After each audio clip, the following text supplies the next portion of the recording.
Okay. Trip PowerPoint. Okay, so this is for a bit, kind of, ish. I'll explain later. For now, I'll just wait for people to filter in and stuff like that. Um, it's for the bit, which, okay, I'll explain it right now just because why not? So, on my way to France, if you will, the person directly sitting diagonal across of me was just watching High School Musical, and he was like a middle-aged man. So I'm like, what the heck? Which respect, I guess, but man, what a sight. Hello, Astro. Hello, hello. How's it going? Hello, hello. Samsung ads. I think they really want you to buy a Samsung. Just a feeling. Just like maybe just a small feeling they actually want you to buy a Samsung. Yellow Owie, what's up? I don't know why I said that so weirdly. What's up? Yellow. Yeah, so again, this is reminiscing on the fact that the person diagonal to me in front of me was watching High School Musical, which is wild times, bro. Hello, EP. Hello. Do you wanna watch High School Musical? Pause. My earbuds are dying. All right. I will pause. How was your weekend, everyone? Every lad over here. What is up? So I actually compressed the PowerPoint quite a bit. I didn't bother formatting it that much. I'm not gonna lie. Oh man, I don't even know what I'm doing with this. I'd rather do a backflip than tell us about your weekend. Back, yellow. Welcome back. What is back? Streets back. Alright.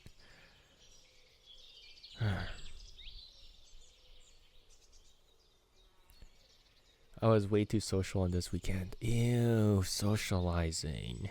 Disgusting. I'm sorry you had to go through socializing. No one should ever have to go through socializing. I can't believe you went through that.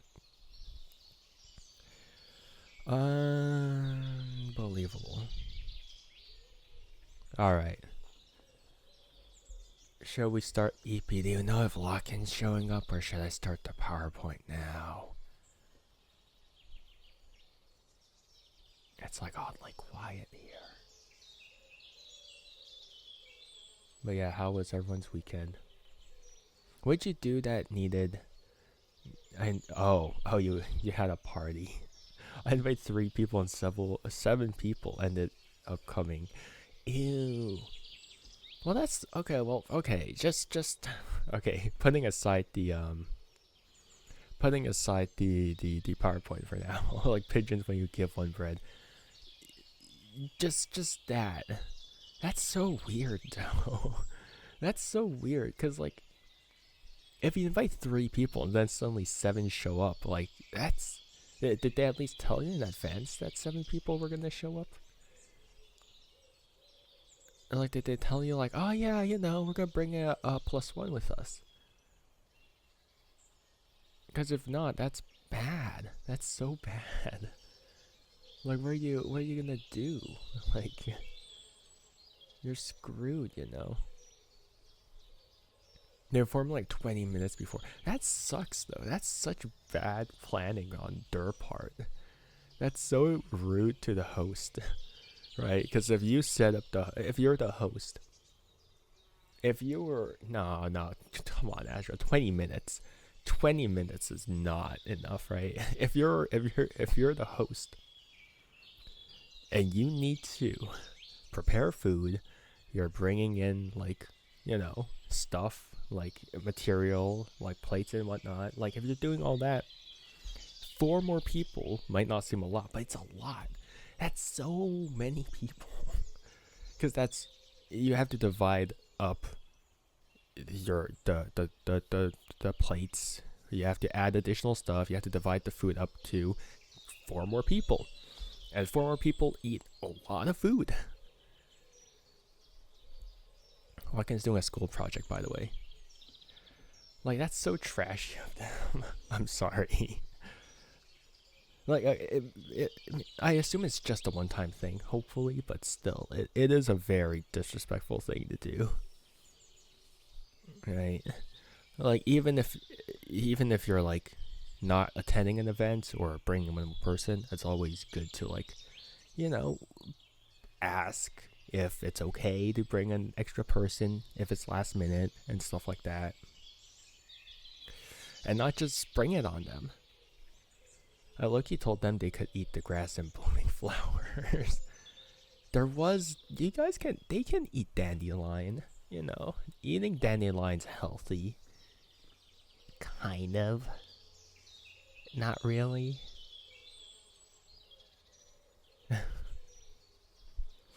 Alright. Alright, enough of that, probably, hopefully. Alright, PowerPoint time. Alright, let's set the scene. You guys are flying to somewhere, and you guys are so happy just watching High School Musical, right? You guys like, wow, High School Musical. But no, psych, you guys are getting interrupted by an announcement message because screw you, you're never gonna finish your movie. So, hi there. This is your captain speaking because screw you guys, gonna interrupt your in-flight entertainment system for a safety video. Wow, that's what happens every flight.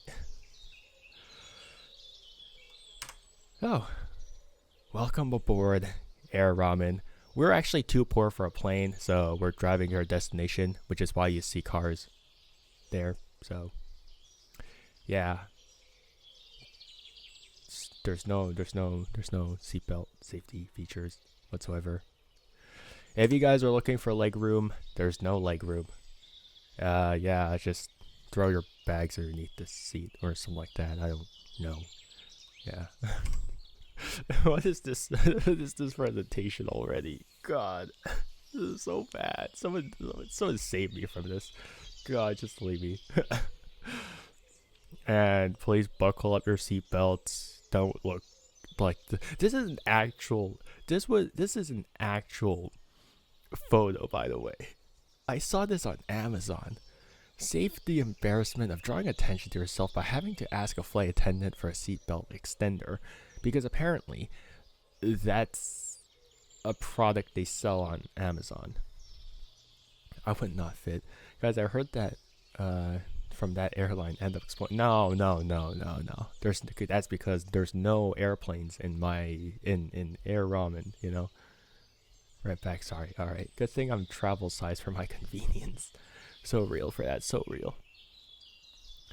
They took this poor man and used him as a photo shoot for Amazon for a seatbelt extender. Man looks so depressed. And please do not smoke on board because I have asthma. Probably other people have asthma, and smoking is disgusting. So do not do that. They allowed that beforehand, but nah, not anymore. And if the cabin pressure changes and, you're about to get screwed over and there's no more oxygen mask will drop down, you muppets. That's Alf, by the way. And that should be it for our announcement system or whatever. Yeah. Now you may go back to your video. Never mind, I lied. Oh yeah, see, life vests. Life vests are a thing. Yeah. We don't got those. We don't got budgets. You're just gonna have to swim. Do you guys know how to swim? I hope you guys know how to swim. Who here knows how to swim? Show of hands. Not that I can see your hands, but that's weird. No. Because when I was younger, my mother would force me to take swimming classes, just so then it's a life skill, it's a survival skill, and so that, yeah. I don't know how to swim well, but you can float, right? Right? You know how to like starfish and just float. After that video, I'll drown. Good, good. Actually, not good. Are movies on airplanes possible without Wi-Fi? You need Wi-Fi to watch movies, Astro. It's like you don't need Wi-Fi in cinemas for movies to work. And there is Wi-Fi on most planes these days, so yeah. And so yeah, it's literally just the first one just crossed out. Thank you for flying with Air Ramen. We're too cheap to afford a what do you call it? An outro sequence for our safety video. So yeah, you guys are screwed. You can also, I don't know, download them, play them without Wi-Fi. Yeah. I mean, that's pretty much what they do, isn't it? And now you guys will actually be happy to know that you can watch your movie again. High School Musical. Have you guys actually watched High School Musical? I don't know if you guys have watched High School Musical. Because it's definitely something that's more my era. My era of like girls were really into teenage Zac Efron.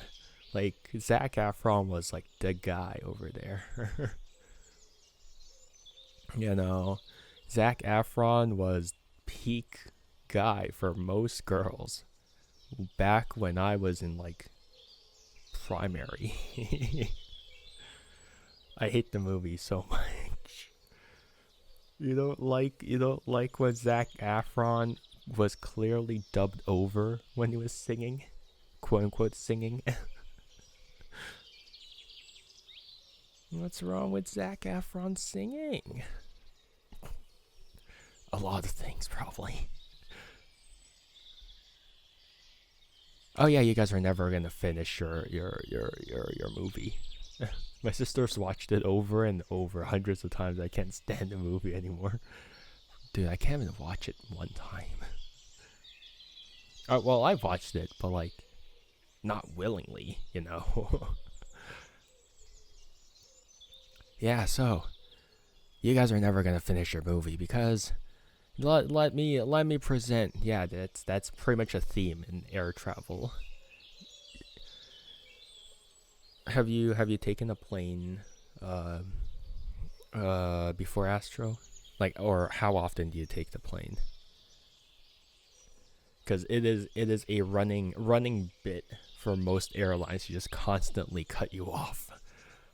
Dude, I got so mad because when I was coming back from France to Canada, I was watching Transformers 1, which is good movie by the way. Screw Paramount though.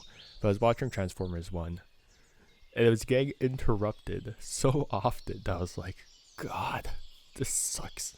This is so ass. This is so bad. I flew 4 times, 2 forward and 2 back. Nice, nice. I guess air travel is a bit less expensive in Europe, if they're part of the EU and stuff like that. Yeah, because let me interrupt your movie one last time. Because have you guys heard of a place called Colmar? Colmar. Yeah, because you guys are never seeing the rest of High School Musical. Probably for the best. Never been on a plane before. It's not exactly pleasant. It's not exactly pleasant to be on a plane. Not enough leg room. It sucks. I didn't get the luxury of getting a screen to watch High School Musical. Ah. Okay, so it was like one of those smaller planes. There's probably like a more smaller airline, I assume. Yeah. So, Colmar. And now, if you're asking why this looks like a final, like a freaking scary freaking title screen, it's because it is. We're going to France, and that's scary. So, Colmar is, of course, part of the region of Alsace, which is a region in France that borders Germany, famous for its vineyards and wine. And because of its sort of geographic positioning, which is like France, Germany type of thing, throughout history, it's pretty much flip-flopped, my bad, possession-wise a couple of times. So this sort of flip-flopping of France and Germany basically led to the people of Alsace to develop their own culture. They even have their own language, which is basically kind of a mix of French and German. But a lot of the newer generations don't really speak that language anymore. They kind of just speak French and German. So, yeah, that complete switch from High School Musical to this. But yes, so originally Alsace itself, and that includes Colmar, was part of the Holy Roman Empire. So after the 30 Years' War, it became a part of France, and then it was retaken back by the German Empire in 1871, which was where Wilhelm II would be the reigning emperor until the end of World War I. So, yeah. So just from that, it switched from the Germans to the French, and then back to the Germans. And then, of course, it'll go back to the French after World War I. And then flash forward to World War II, it was taken back by the Germans again. So, is the chirping necessary? Oh, you don't like the birds? All right, I'll get rid of the birds then. So, yes, yeah, so. How do you even hear that? That thing is so low. That thing is like non-existent on my end. That thing is so quiet. But yeah, so. Actually, nah, it might be a bit loud, but whatever. So, at the end of by the end of World War II, of course, because of the rise of a certain mustache man, Colmar, bordering Germany, would be taken back by Germany, and then by the end of World War II, which is 1944, it'll be taken back by France. So, a lot of cultural flip-flopping, which is why in Alsace they have a basically strong sort of identity by itself. So it's either French or German, and then it sort of became just Alsace by itself. But nowadays it's recognized as sort of just part of France. But yeah, it's kind of like Quebec in Canada, where they're like, no, you know, vive le Québec libre, or whatever. Kind of like being their own thing, so yeah. So this is without the filter, without the editing. So this is Petite Venice, which has nothing to do with Venice, by the way. It's just because of the water, the bridges, and stuff like that. Other than that, it's just a tourist trap. It does look very nice, but that's pretty much it. Yeah. And of course, you can see no grayscale, no threshold editing. Yeah. You can see, of course, a lot of the locks locked around the fences. Classic thing. I've seen those everywhere. I've seen those in Japan as well. Yeah. Which they probably have to get rid of every year. Which means that it's like, oh, you know, we shall seal away our eternal love into this fence. And then like the I guess the city's like, all right, we gotta get rid of this. too much of this. So yeah. But yeah, everything is like kind of over expensive here. Tourist trap place. Like, it looks nice, but too tourist trappy. So do note that I am going here during sort of the Easter period, which is the second most important holiday in Alsace after Christmas.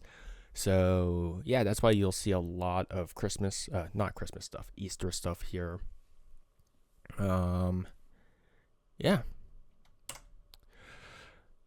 Now over here, this is the coat of arms of Colmar, which is, yeah, it's a morning star, and so yeah, which I think that the whole legend behind why there's a morning star behind the coat of arms is kind of dumb, but I digress. So I know you went there during Easter. Yeah, but I'm just talking about like the importance of Easter, but like in its hierarchy, because usually in North America we actually don't really care too much about Easter, or at least in my region, because we're not too big on religion, I would say, nowadays. When it comes to holidays, right? Even for Christmas, it did lose a lot of its it did lose a lot of its sort of religious historical aspect. When it comes to Christmas, Easter, and all of that stuff, it's a lot of capitalism. It's a lot of capitalism. I mean, even in France, back when I went there, Easter did have sort of a capitalistic tone to it, but of course there is still that religious aspect to it as well, which is why it's still so prominent. But yeah, so the legend behind why the morning star actually appeared in the coat of arms, which is just a symbol essentially. And if you see any like high-ranking family as well, or any like job as well, sometimes they have their own coat of arms, basically just a symbol to represent them. So the morning star comes from a legend where apparently Heracles, not Hercules. Hercules is the Roman name for Heracles, and the reason why Hercules became so prominent instead of Heracles is because, Disney. Disney released a movie called Hercules, and then people got mixed up. But Heracles is, should be the name for the Greek version of Heracles, the son of Zeus. Because of course Heracles was named after the fact that he's named after Hera, who was not happy that of course Zeus was cheating on her again. Which is that's basically 90% of Greek mythology. It's basically, this guy's cheating on me again. All right, time to punish some mortals or whatever. That's Greek mythology. Zeus is weird. Nah, well, that's ancient Greece for you. And so apparently Heracles went to Colmar for further wine. He drank too much, and then he forgot his morning star, which doesn't make sense because morning stars did not even exist. I'm pretty sure back in ancient Greece, it would be more like a club rather than a morning star. Morning stars would be more of a middle age weapon.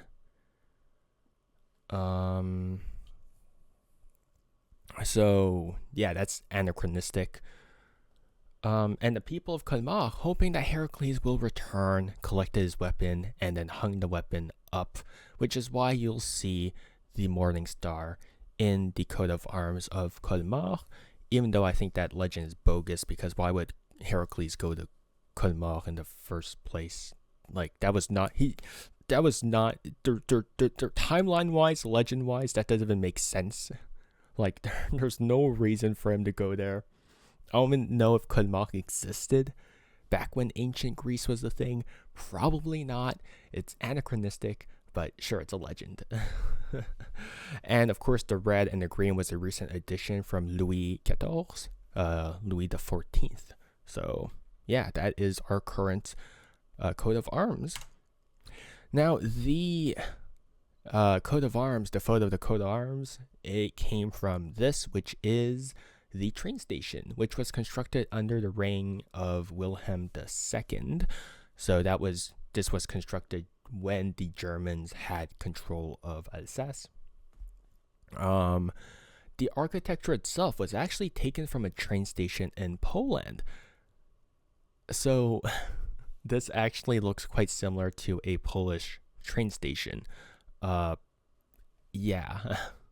Which I don't know why they would just straight up like kind of steal the architecture or the blueprints, but it's there. Yeah. Yeah, so originally, if you see the glass in the center, that actually was stained glass. That was stained glass depicting St. George defeating the dragon. But someone shattered it because they were like, no, that's like German propaganda. Because I believe they shattered it around World War II, I believe they kind of shattered it around World War II. And then they had to replace it with this. There's a lot of history in Europe. There's a lot of history in every place. I mean, where there's war, which is everywhere, there's going to be a lot of history, right? War means that there's going to be switches between, cultures. It's going to mean that there's going to be switches in how history is written, because history is, of course, written by the victors. Yeah, it's just going to be handled differently. And of course, there's going to be a lot of revisions in history depending on who won. Yeah. That's our train station. And of course, the Région d'Alsace is known for this style of house, which is the half timber house. Right? Just these long logs, these long wooden logs. And yeah, which they're cute enough, but once you've seen one, you kind of seen most of it. Like a lot of the half timber houses do kind of have the same sort of vibe to them. So yeah, and some more streets and stuff like that. Honestly, it's just for filler. It's just for padding. But of course, there are modern houses as well. There's so much dog poop, though, because people do not bother to clean up the streets. They don't bother to pick up their dog poop, because why would they clean up the dog poop? I don't know. Basic manners. They don't do that. Which was kind of annoying. Yeah.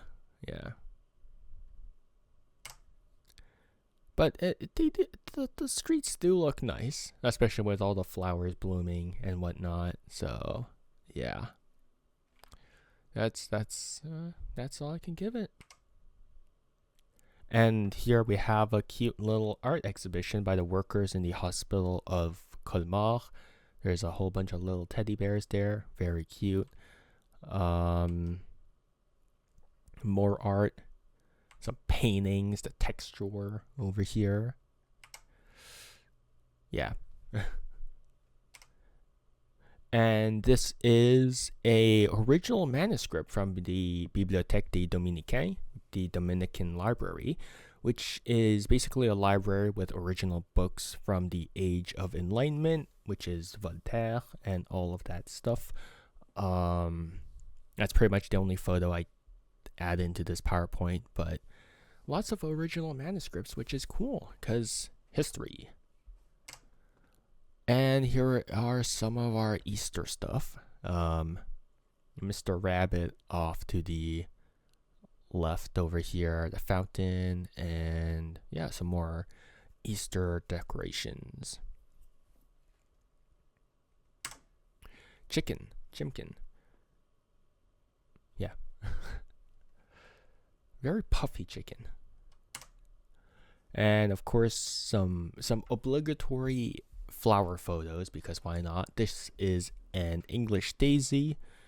This right here is a pansy. Yeah. I just want to include flowers blooming. What's next? Birds are singing. I love chicken. All right, I'll give EP some more chicken. I know, I can't believe flowers are blooming and birds are singing in France. I would never believe it. But this is an arrowwood. or a Korean spice verburnum, which I can't pronounce, so I'm just gonna call it arrowwood. I'm gonna eat chicken. No, leave the Easter chicken alone. Rude.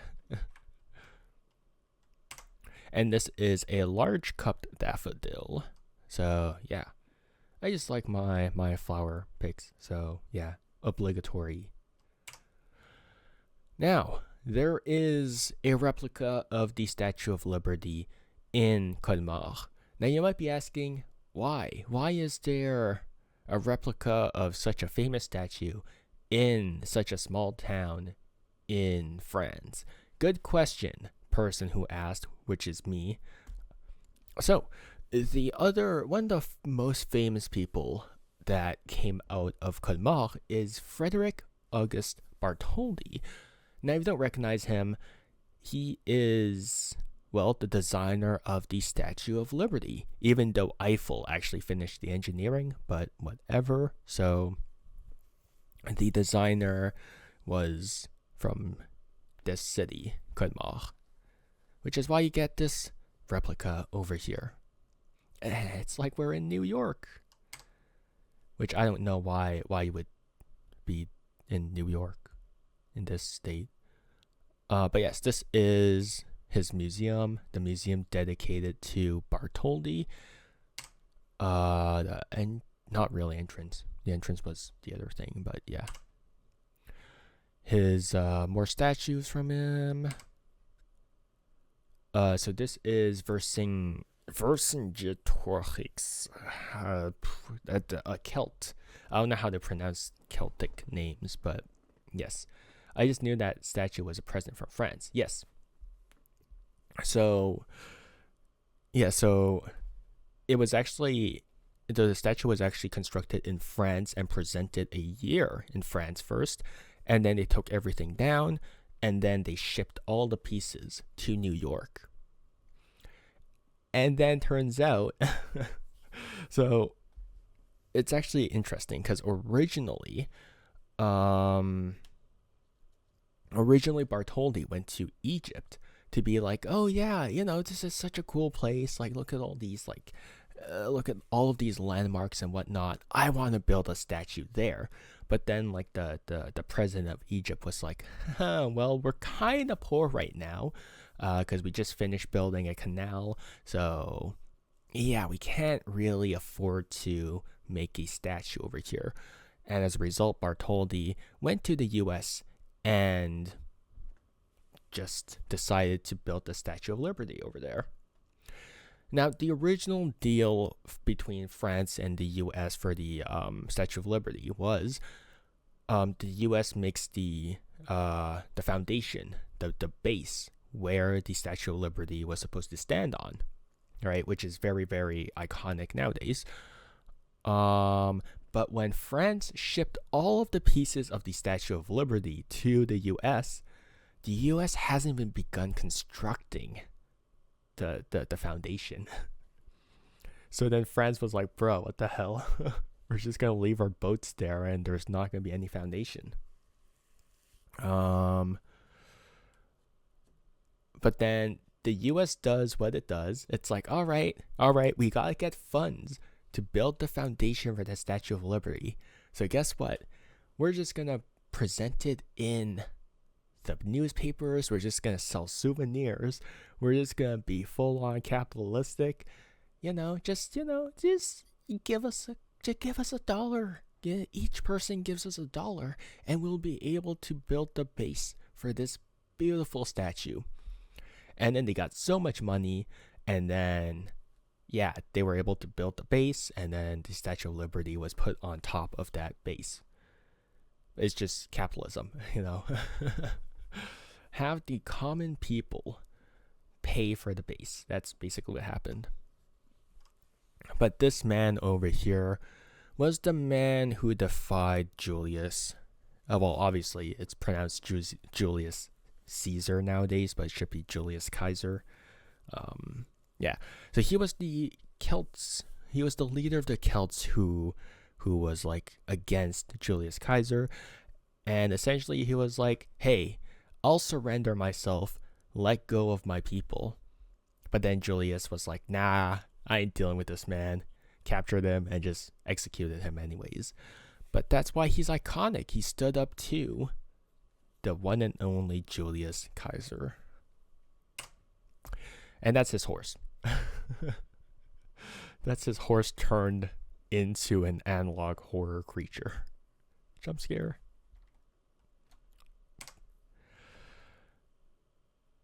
He looks like a person that would put the milk in the bowl first.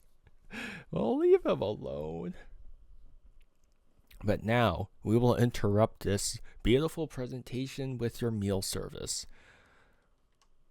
Because we are now going to l'atelier du peintre, which is the workshop of the painter, which is a 1 Michelin star restaurant from Loïc Lefebvre and Caroline Cordier. So, yeah, dear people, dear one engine fell off. No, I've never heard of that. No, we're still flying. Don't worry about it. Don't worry about it. No.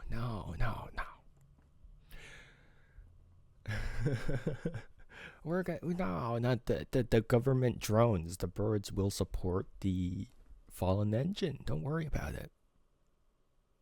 But this is basically one of the last meals I've had in Colmar. This was in l'Atelier du Peintre, and it got its Michelin star in 2011, and basically kept that Michelin star throughout the years. So the name came from the fact that Martin, I don't know how to pronounce this, man. I don't know how to pronounce this. It's in German. EP, how do you pronounce this?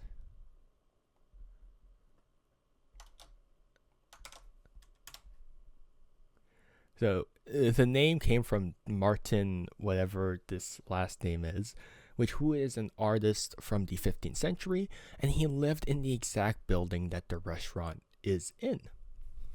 So that is where the name came from, Atelier du Peintre, which is the workshop of the painter. My bad. We got unlimited bread, good bread. I like bread. Who doesn't like bread? If you don't like bread, I'm just gonna assume that you, no.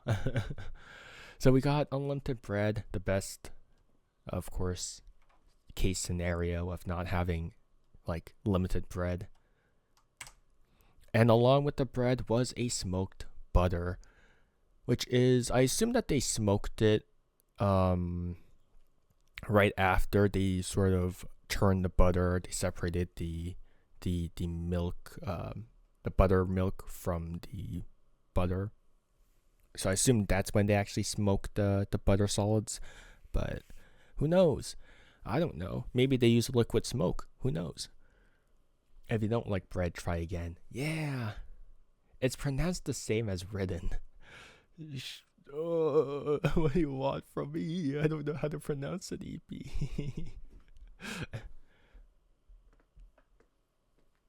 EP.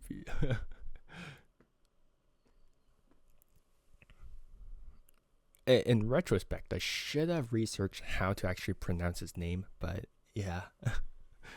But yes, this is smoked butter. I'm not sure if it was liquid smoke or if it was like actually smoked. Yeah, but it tasted good. And then we have the appetizers. This is a little taco with like trout eggs and stuff like that. It's good. Yeah, that's all I have to say about it. Balls. I actually don't remember what these balls were stuffed with. I'm not gonna lie. I think it was like a horseradish filling type of thing, but I don't remember. I think it was horseradish. Don't quote me on that. I don't remember. Cream. No, it was savory. Well, obviously it can be a savory cream, but like it's like a horseradish thing. Decima, hi. Hello, Decima. We're doing our my France trip PowerPoint. We're doing our haute cuisine type of thing. Welcome to l'Atelier du Peintre. 1-star Michelin restaurant. Yay. That looks like modern art. It looks so nice. Hello, how was your weekend, Esma? Hello, hello. But this is a crispy seaweed bite. So yeah, it was good. The only thing about it that I didn't like was that it's a bit too sweet for my taste. I think generally, if you're gonna have something that's a bit more seaweed centric, it should have a bit more of that umami taste, a bit more savoriness to it. But it was a bit too sweet for my taste. They might have added a bit too much sugar and just rice vinegar into the rice. But yeah. But yeah, it was good. It was good. Hello, Toll. Hello, hello. How's it going? Hello, hello. How is your weekend? Is it the PowerPoint? Yes, sirree. Had the stone taste. Oh man, it was so tasty, and you could just like skip it across the river. It was so good. Lots of minerals. Yum yum. It's pretty good. Nice, nice. Glad to hear that. Glad to hear that. And then we have our entree. Our I don't know how to say this in English. Entree. What's an entree in English? Whatever. So this my entree in particular was a white asparagus cream with like a smoked duck inside and grapefruit. So that was good. So when I actually went there, it was white asparagus season. It was asparagus season, so all the asparagus was pretty fresh and stuff. Yeah. Which I didn't know the process for growing white asparagus was such a pain. But you basically have to cover asparagus as they grow, so then they don't develop chlorophyll. Chlorophyll is what gives plants their green coloring. It's what allows them to absorb that sunlight and whatnot. Is it? Yeah, I think so. Don't quote me on that. I'm not a science man. But yeah, glad to hear that all of you guys got a good weekend. The other entree option was a haddock millefeuille with beetroot, green apple, and horseradish ice cream. So it tastes the same as the green one. I wouldn't say so. I think it tastes a bit more tender compared to the green one. And I think chlorophyll does give stuff a different taste. Looks like butter. That's the best part. Who doesn't like butter? But yes, that is a horseradish ice cream. So those are our two entree options. Yeah. For our main dish, we have a beef carpaccio with a stuffed wild garlic. So that is this over here. Yeah. The other main dish option was a grilled sea trout with mushrooms from Paris as scales over here, offset with some sourness with that foaminess at the bottom from rhubarb and like a mousse of like a thyme broth or whatever. I'm doing so good at describing things. But yes, that is our other main dish option, because yeah. Dessert was a lemon dessert with tarragon and yogurts. It was a bit too sour for me. The yogurt does help to sort of offset the sourness of the lemon, but when you squish it down, it spills everywhere and you can't really get equal bites of yogurt and lemon, so then it's a bit too sour, but yeah, sure. The second dessert option was a milk chocolate and peanut sort of ingot at the back over there with meringues, caramel, and tonka bean ice cream, which I've actually haven't used tonka beans and stuff like that before, so that's actually kind of a first. Did you just buy it all? No. So this is a sort of lunch set. It includes one entree, one main dish, and then one dessert. So I ordered the white asparagus, the carpaccio, and then this one, and then some other people ordered the haddock millefeuille, the trout, and then this one. Yeah. And then the appetizers, these ones, they're for everyone. So yeah. But yeah. And then the mignardises, which is just like these little thingies, chocolate truffles, and a passion fruit candy with donut holes. That's pretty much it. I am not a businessman. I would never be a businessman. I would never business properly. Yeah. All right, that's the end of your wow, that PowerPoint is offset. You can ignore that. that's the end of your meal service. So yeah, ignore the fact that that slide was not aligned properly. We're now moving to another city. Oh, also, do keep in mind that these are not presented in chronological order. I'm presenting them by city, which isn't great. They should be in chronological order, but it's kind of messy if they're in chronological order. So, yeah. We will now go to another city. There are 2 cities. EP, please don't bully me if I pronounce these wrong. Breisac and Endingen. I'm gonna end myself. I'm gonna get bullied. Look, I'm just gonna pronounce it in English. Leave me alone. Oh, wait, I didn't even include it. Whatever. So, this is. I'm better than it. Come on. Nah, it ain't that bad. Oh. So these are just like tiny like towns. Tiny. Yeah, I can't even call them cities. Are they even cities? They're just tiny towns.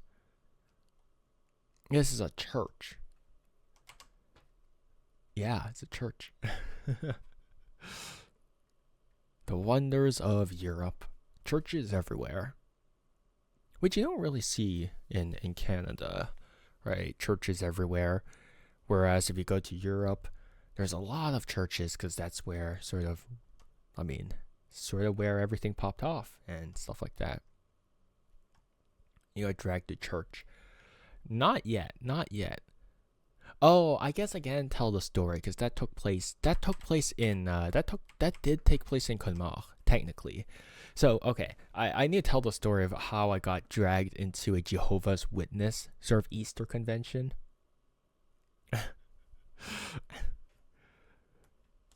So, unlike me, my aunt is religious. She practices. I don't. And my mom was like, look, you gotta thank your aunt for showing us around. So, to do that, you gotta entertain, her beliefs just for a bit. And because it's Easter, you have to go to her thingy majiggy for Easter, right? So we go to a friggin' center for this Jehovah's Witness thingy majiggy. We show up late because my aunt thought that it started at 8, but turns out it started at 7:30 at night. So luckily we were already I missed 30 minutes. We missed 30 minutes of that presentation, right? Which is fine. So we sat down, and then my aunt was so insistent on me reading Bible stories along the way. I was like, please, I just want to zone out. I got dragged here against my will, and I'm listening to all this. I'm like, I have no idea what any of these terms mean, because the thing was all in French. If it was in English, I would at least understand all the terms a bit more. Because, you do hear stuff in English a lot more. But it's all in French. So all the religious terms, all of that stuff was in French. And I was like, girl, I have no idea what this means. And I was forced to listen along and read Bible stories. And then at the end, we needed to stand up and sing a song.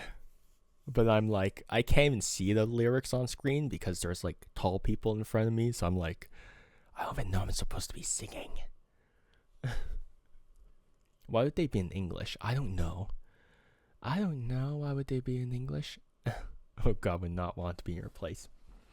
So then after all of that ended, there was so much socializing because all the Jehovah's Witnesses were like, who are you? Oh, you're related to, that's your aunt. Wow. And then we stayed there for an extra hour just socializing. And I was like, please help. Please. I'm so tired. I don't want to socialize. Leave me alone. And then this sister, this sister from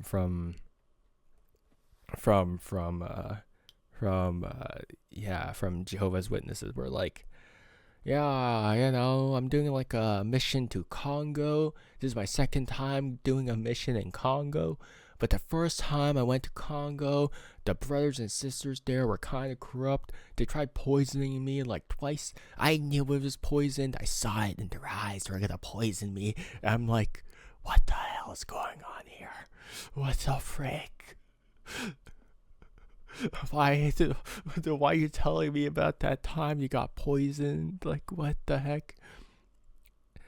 I was like, what? How'd you get poisoned twice? Well, how'd you escape 2 poisoning attempts? What's going on? What's going on in Congo? What's going on with the Jehovah's Witnesses? What the heck? And then she was like, yeah, next time you can go and live with me. And I'm like, no, I don't think I want to hear more of this story. Thank you. And Jehovah's Witnesses, bro, where I live, they tend to be a cult. Like, they're very near being a cult. I wouldn't be surprised. But yeah, that was how my evening ended. It was singing the Jesus song and being bombarded with information about how a woman got almost poisoned twice in Congo, and then socializing a whole bunch. So that was my end to Colmar. In French, yeah. Because here's the thing, my French isn't that good. Like, it's conversational, but like, if you have to tell me to talk to religious people in French, it takes so much more energy than if I just spoke in English. So this drained my energy. I was so tired by the end of this evening. Oh my God, dude. Yeah. Anyways, churches. Yeah, churches. You were staring at this beautiful, beautiful silhouette of a church and the sun. So inside of the church, and as you can expect, it's like a Dark Souls boss room. Yeah, very intricate carvings at the back. Very cool. And here, of course, you can see that it is Gothic architecture, which we'll get back to in a minute. We'll get back to what's the difference between Gothic architecture and Romanesque architecture. But you can tell the difference just from the fact that it is pointy, right? You see all of these sharp angles sort of on the inside, and you'll know that this is a Gothic architecture thingamajiggy. There's a basin. I just thought it was cool because you can see like the stained glass reflecting off of it. Very cool. Yeah. And the meal was just veal with white asparagus, because white asparagus season. Yay. It was good. Yeah, that's it. And then here we got a better view at Endingen. Yeah. This is a statue of St. George defeating the dragon. So St. George usually in most instances is meant to sort of represent Germany. The dragon is meant to represent hello Spooky, hello, how's it going? Hello.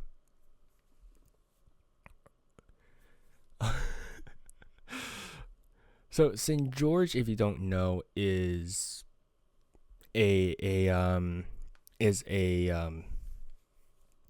how do I say this? How do I say this? Is a just a soldier from the Roman army who apparently just wait, am I is that the same St. George? Who knows if that's the same St. George? I don't even know if that at this point. But yes, he was basically a saint, as you can probably tell from the fact that it's a saint. A saint. That's a very crocodile-looking dragon. Oh yeah. But yes, so St. George in most instances, in oh my god, I can't read. I can't speak. But okay, let me rephrase everything. Everyone just forget about what I just said. Dude, why does every picture look like my neighborhood? Because Europe, I guess. But yeah, how's it going, Spooky? Hope your weekend was good. Everyone clip it so it survives forever. Minor misspelling. You wrote do instead of so. But yes, so in most instances, St. George is meant to represent Germany. The usual legend of St. George is that he went to slay a dragon, but in a symbolic sense, he's meant to represent Germany, and the dragon in most instances is meant to represent other countries, opposing forces, enemies. Which is why when we go back to Colmar, all the way over to the train station, which is very, very far down. So originally the train station, like I said, the glass in the train station was stained glass of St. George killing the dragon. That is a very, very Germanic symbol. That is very, very German. And that's why a lot of people just didn't like it, which is why the French destroyed that stained glass window in the first place. They were like, yeah, we don't like it. There's too much German symbolism there. We're not German. Destroy that. And yeah. But if we go back here, it is, very, very patriotic type of thing. And that's why this is sort of meant to commemorate, World War I and World War II. It's Germany defeating the other nations. That is the symbolic context behind St. George and the dragon. So yes, more of EP's not neighborhood apparently. Yeah, it's just busy because it's Easter. I don't remember what this was. Hello, Lock-in. Hello. Does this look like your neighborhood, Lock-in? How was your weekend? Yellow.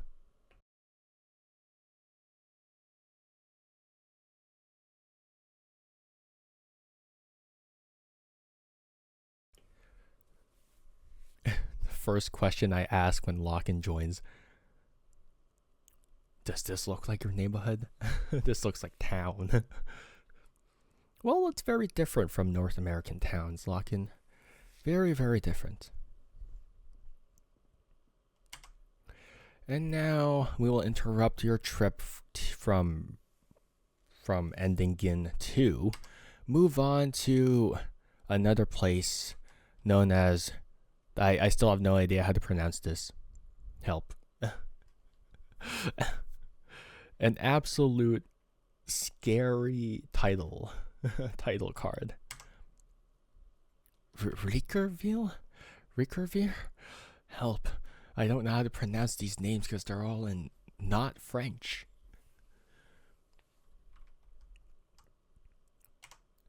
But yes, this is the building known as the Skyscraper.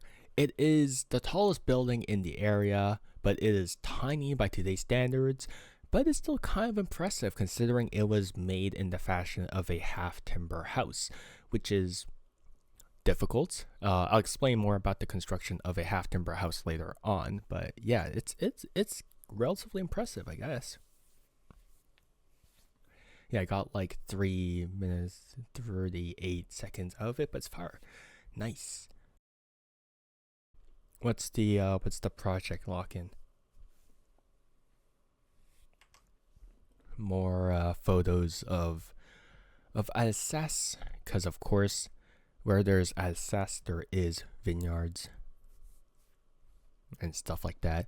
It's kind of scary, because like if you look at the vineyards at this season, they kind of look like graves, because there's no vines, there's no fruits. It's just all like poles standing upright, and it's all brown, so it's very, very scary. Something science and physics like gravity and crap, I don't know. Damn. Big brain time. Time for the theory.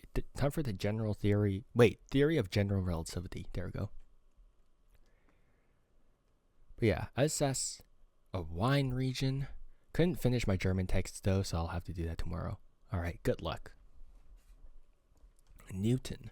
Nobody talk about physics, please. Nobody talk about physics. No physics. No theory of general relativity. No one talk about how mass distorts space-time. Even though that might not be true after all. Who knows? Science is always changing, especially friggin' theories. And this is the Hôtel de Ville. Yeah. I was having way too much fun in Photoshop, so you're gonna have to excuse how wonky things are. Don't talk about how I showed up for 3 minutes just to go shower now. This man. So that's actually how you can get into the city. You just walk through the Hôtel de Ville, which is not an actual hotel, just so you know. It's called Hôtel de Ville, but it is not a hotel. I was not there when he told us to write it, so yeah, I officially don't know we have homework. Ay.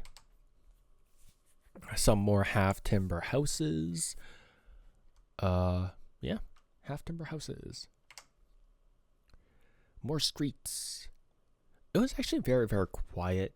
It was not tourist season yet.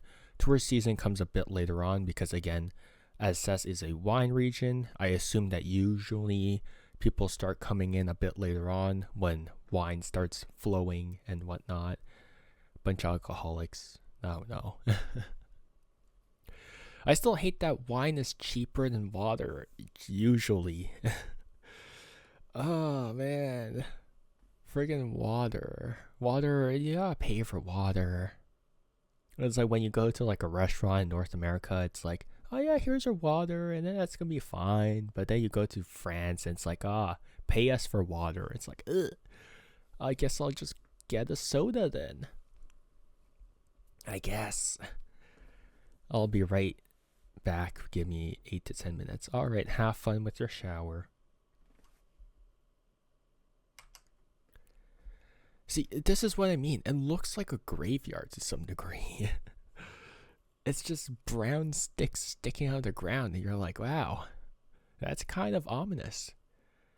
Because it's not... There's just no vines, there's no fruits. And it's just that. Also, this is where I saw the only other Asian family. This town was where I saw the only other Asian family. So when we were traveling there, we boarded the bus, and then we heard a Japanese family in front of us. And then when we left the town as well, it was the same family, so we came in at the same time and we left at the same time as well. And that was the only instance where I've seen like another Asian family. There are no Asians whatsoever. So I'm like, okay. Rare Asian. Wow.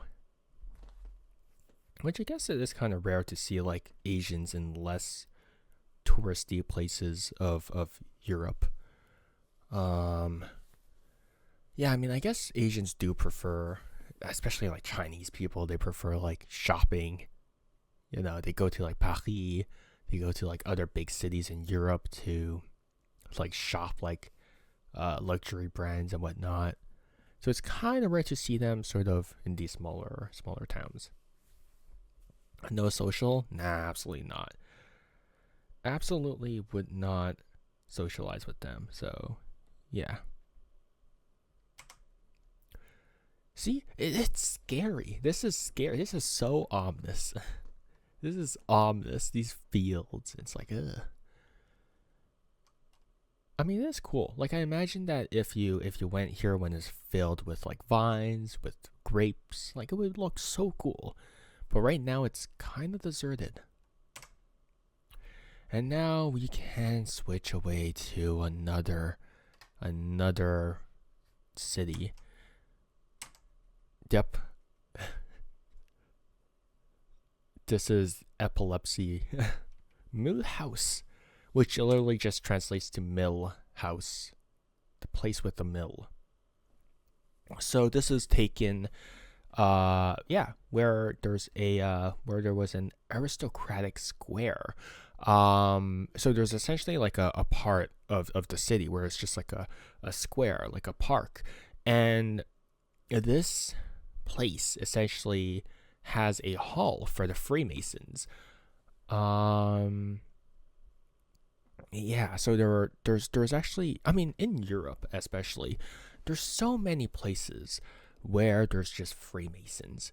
A lot of aristocrats, a lot of politicians, a lot of like just high education people were just Freemasons.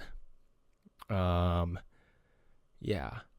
So you'll see a lot of Freemason symbolry. Symbolry? I don't think that's right. Symbolism. There we go. You'll see a lot of Freemason symbolism around Europe.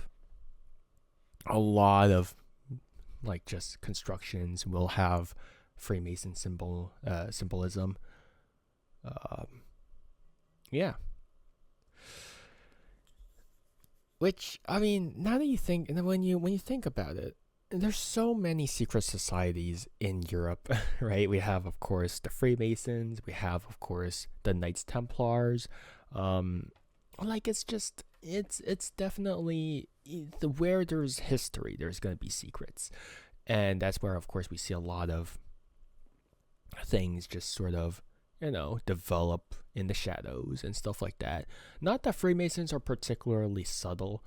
Because like sometimes you pass by a random place and you just see like, oh, that's a Freemason symbol just hanging on the door. Wow. My brother-in-law is actually a Freemason. So that's cool. How does it look? Oh, the Freemason symbol logo. It's that that ruler that goes in a 90-degree angle, and then it's a compass, I believe, on the bottom, sort of forming like a square in the center, and then there's an all-seeing eye in the center of that square. But yeah, they're actually relatively common. How you have to join the Freemasons. Don't ask me why I know this, but yeah. So I believe there's a couple of criteria. Obviously you have to be intellectual.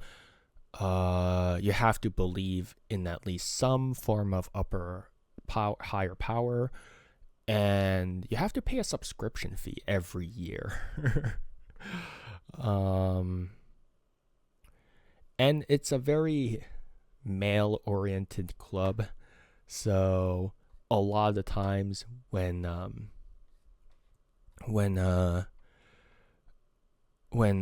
Freemasons so a lot of the times when Freemasons have meetings, they can't bring their wives in. Only certain events Freemasons can invite their wives in, but generally Freemasons are very, very secretive. They're very male-oriented, and so yeah. I was in Rainbow Girls, which is a part of it. It was hell, do not join. It was full of racist white people. Not surprised, because considering the place that you have to be to join the Freemasons, I wouldn't be surprised it was full of egotistical aristocrats who just so happen to be of old money, which is probably why they are inherently racist.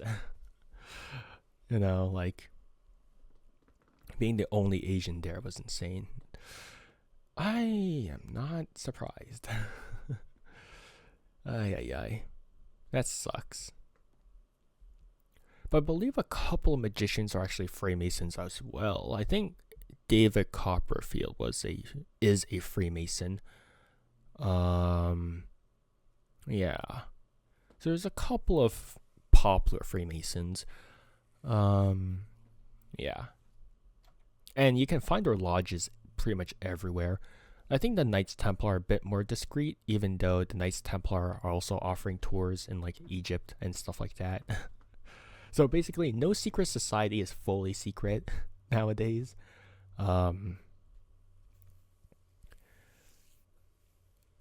Which is good, right? You don't want any secret society to be like fully like secretive, right? But I imagine there's still a lot of secret societies that are secret.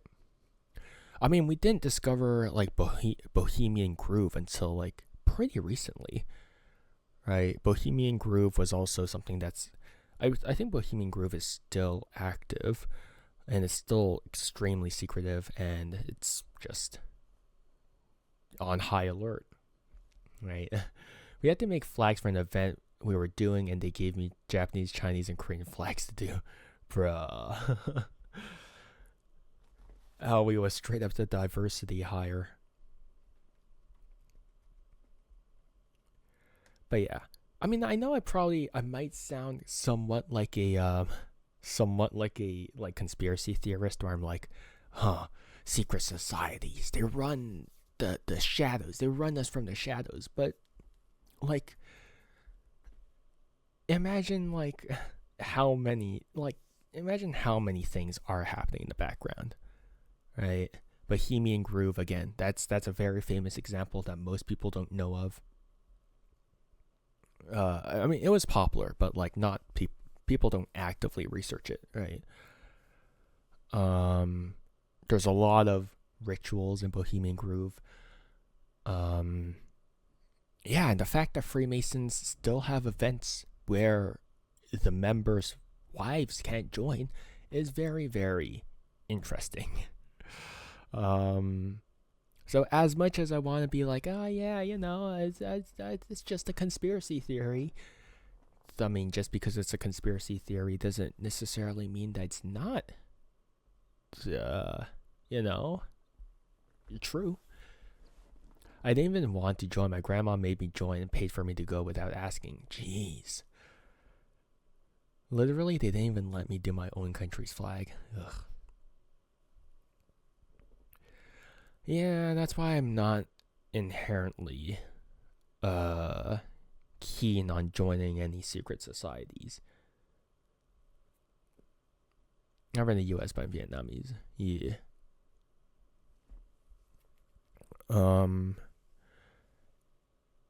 So yeah, that's a little segment into the Freemasons. That's a little segment. So yeah, this entire square was actually dedicated to the Freemasons, or run by the Freemasons. A lot of aristocrats are in this square, and legends. Apparently there's reports where bomber planes flew by this area, this square, and the bombers were like, "Oh, that's like a Freemason square. Let's not bomb that place." Right? So again, there is a lot of connections. There's a lot of things happening, but yeah. So it's rich people protecting rich people, basically, right? It's like, this is the rich people's club. Let's not bomb it. Let's bomb the peasants instead. So this square mainly sort of remained intact. Some more photos of Millhouse. Millhouse is also famous for a lot of its sort of art. So a lot of its walls are sort of painted. There's there's a lot of artists and stuff like that. So it's pretty cool. It's pretty cool. Yeah. A cool little passion fruit cake from Salon de Thé Mozart, which faces directly the church, which we will go to in the next slide because the church is right here. Right, so we have a pretty big Gothic style church, and again, you can tell that it is a Gothic architecture of style of church because, again, all these sharp edges on it, very, very cool.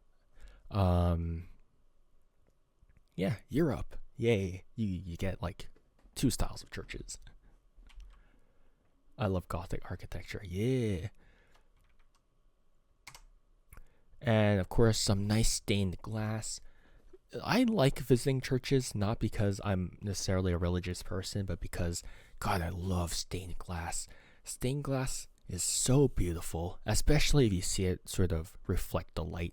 Like this, not reflect, but refract the light. Sort of like this. It's really cool. Especially if it's like dark on the inside and you see this sunlight just hitting through it. So beautiful. Some more stained glass photos over here. I mean, that's the only reason why I would like actively go to church. It's for the architecture, for the stained glass. Very pretty. Did I take longer than 10 minutes? No, not that I know of. I don't think so. Maybe. Stained glass. You're just in time for the stained glass lock-in.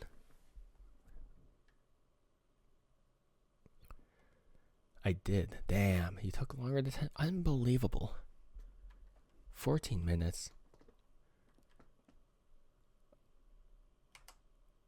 Alright, and now we will cut away from our stained glass to go to Kaisersberg.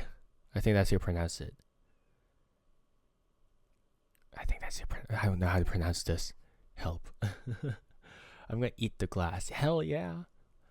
Let's go eat the glass. Kaisersberg, yay. It was voted the most beautiful city in France 3 years. For 3 years. The most recent nomination was in 2017, I believe. But it's still a pretty nice place. I like Kaisersberg.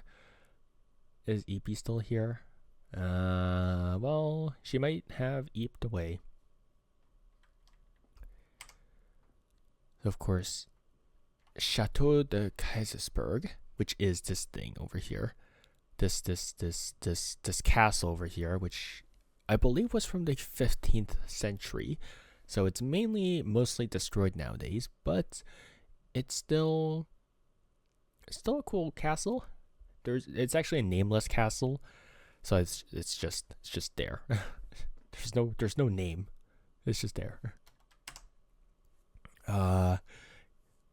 I'm storing all this information for more GeoGuessr knowledge.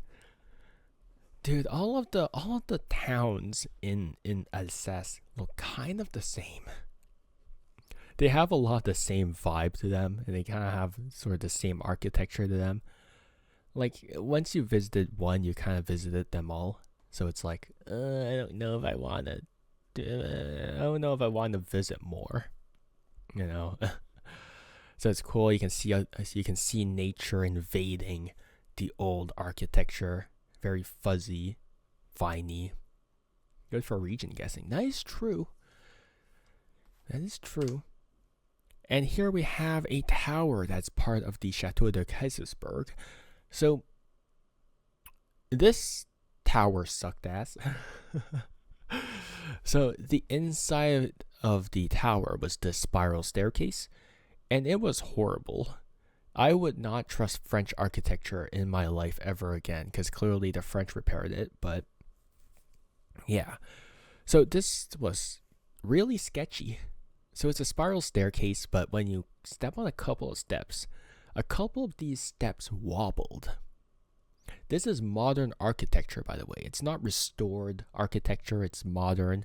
So the fact that I step on a couple of new steps and the steps wobbled while I was ascending this tall ass tower, I'm like, wow. I don't like this at all. It's the French, what do you expect? True. Well. And the staircases were very narrow, so if someone was going down, you pretty much couldn't head up. So it was like, oh, alright, guess I'm going back down. It was so sketchy. I would not recommend you to go. Also, the staircases are not sticking up against the wall. There's a gap between the staircase and the wall. So you could slip, your phone could slip and fall all the way down to the bottom from that one, from that, like, from that gap between the staircase and the wall. French people trying to murder you indirectly. Oh, they're not very indirect about it.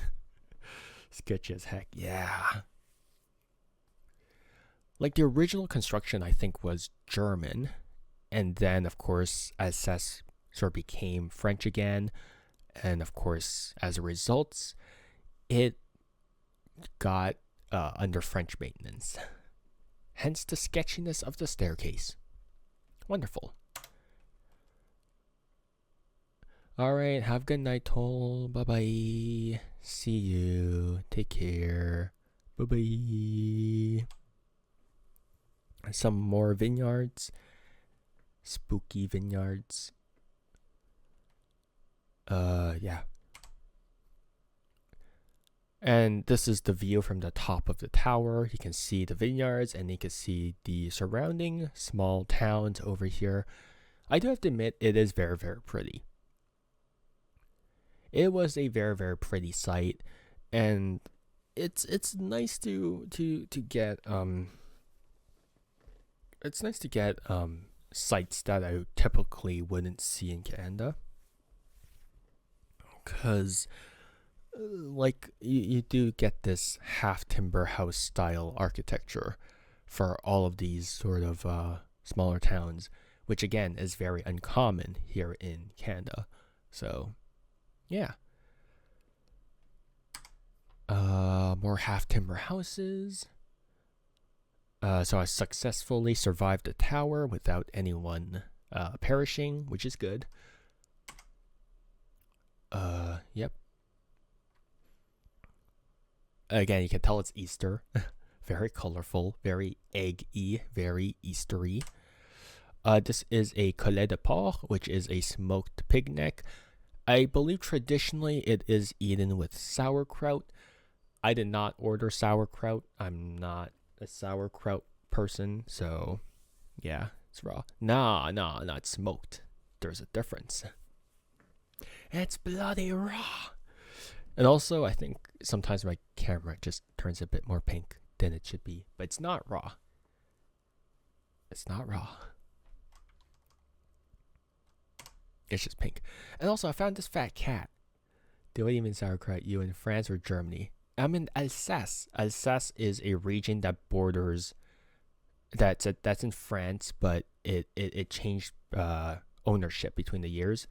So of course, there's a lot of changing between French and German culture, which is why it's sort of a melding of the two. So yeah. Dude, this cat was so nice. This cat was so nice. So cute. He let me like take photos of him. Like, it was so cute. It's kind of chunky. The way I scrunched up my face at the mention of sauerkraut. Alsace, Lorraine, etc., etc., etc. Indeed. Yeah, he's so cute. Big chunker boy. Yeah, he was so nice, dude. This was the cat sorting system at play. Because, like, he noticed I was taking photos, and he just plopped down, and he's just looking at me. I was like, yes, that's my boy.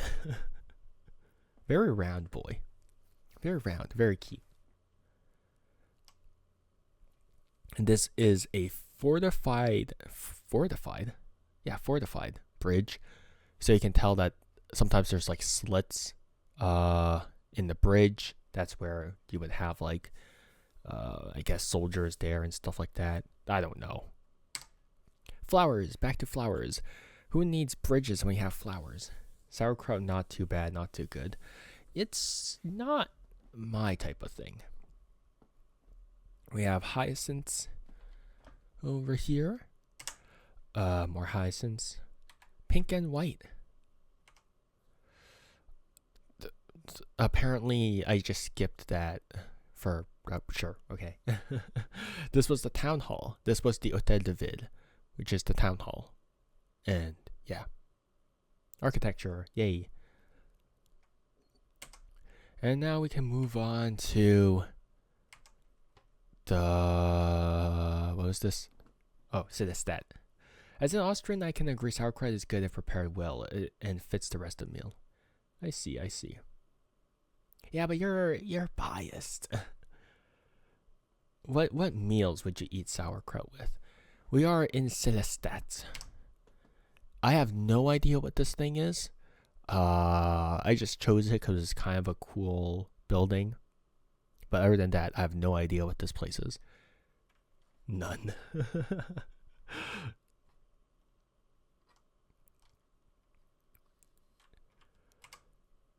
But yes, you can see again, very, very Easter oriented. Again, the second most important holiday for Alsace is Easter, after Christmas.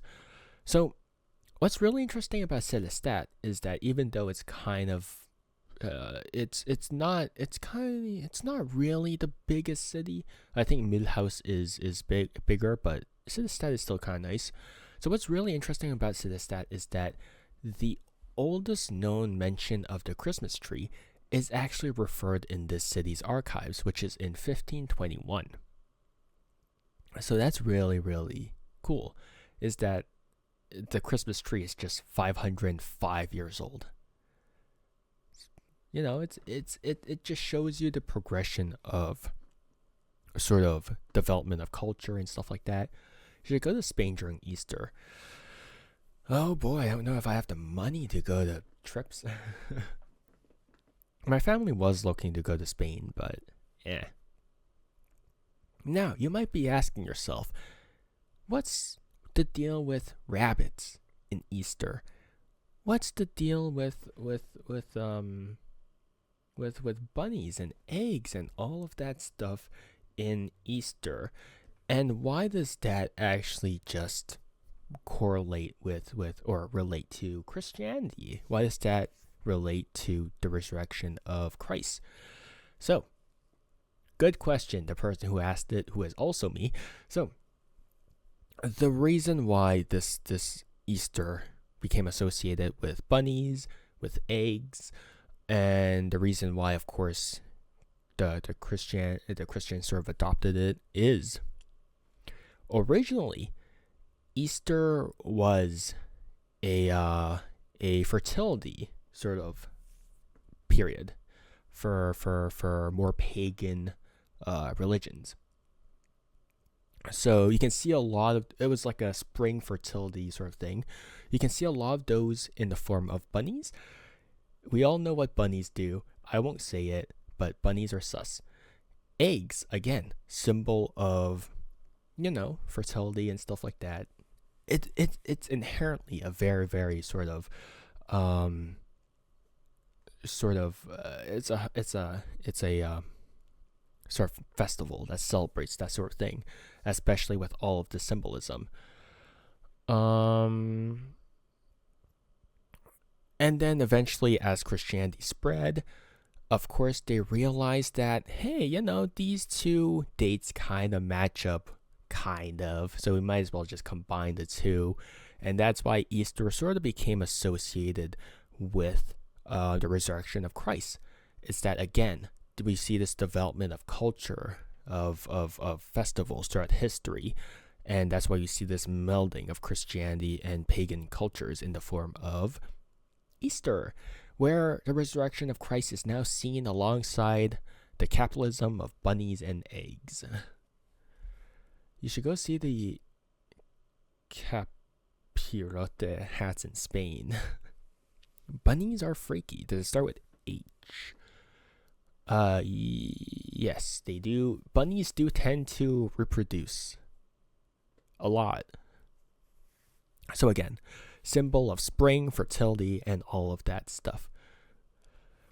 Yeah. Oh, also the book on the fountain to the left, that is the laws for protecting Christmas trees. That is engraved in the book. So yeah, Sittestat. It's known as the place with the oldest mention of the Christmas tree. Water tower, I think.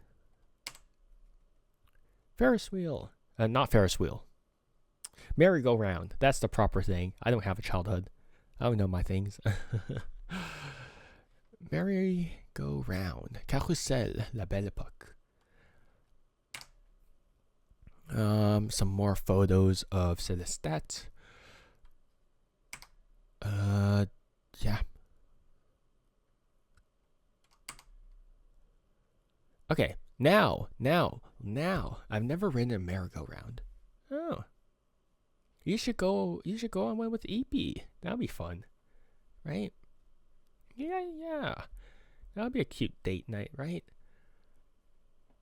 Okay, so here we can start to discuss the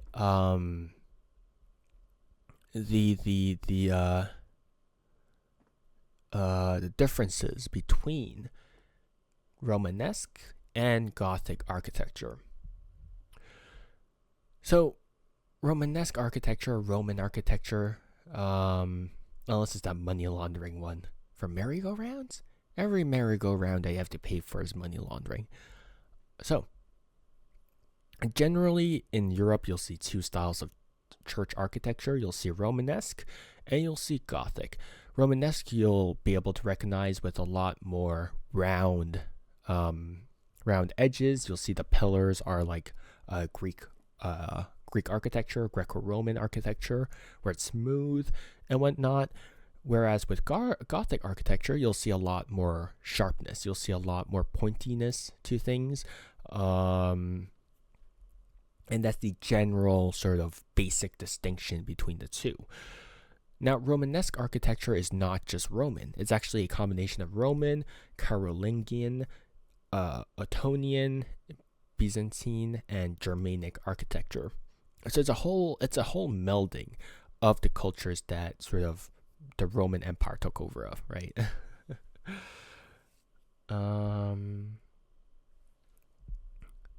We did church architecture in school not too long ago. Nice. Well, now you're about to hear it again. So Romanesque architecture was introduced in the mid-11th century, and it was introduced for two main reasons. It was because, one, there were too many monks. Monks, originally, they kind of lived apart, but kind of alone, but they were still kind of in relative proximity. But then, during the 11th century, there were just too many monks. Too many people were like, yeah, I don't like my worldly desires. Let me go away. Let me be alone. And then they found out, yeah, there's too many of them. So let's just group everyone in this nice masonry building. And that's why this style of church actually started popping off a lot more, because too many monks, too many priests, and we needed a place to house them all. And of course, they were made out of stone because of the fact that, yeah, these buildings didn't really catch on fire, right? It's stone.